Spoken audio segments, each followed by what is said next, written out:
যে মানুষটা তোমার সাথে কথা বলার জন্য একটু সময় চায়, তাকে কখনো ব্যস্ততা দেখিও না, কারণ সেই মানুষটা পাল্টে গেলে সবচেয়ে বেশি কষ্ট তুমিই পাবে।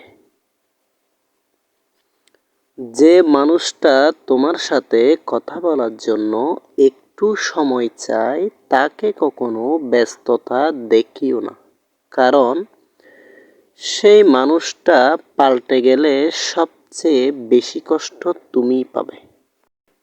যে মানুষটা তোমার সাথে কথা বলার জন্য একটু সময় চায়, তাকে কখনো ব্যস্ততা দেখিও না, কারণ সেই মানুষটা পাল্টে গেলে সবচেয়ে বেশি কষ্ট তুমিই পাবে।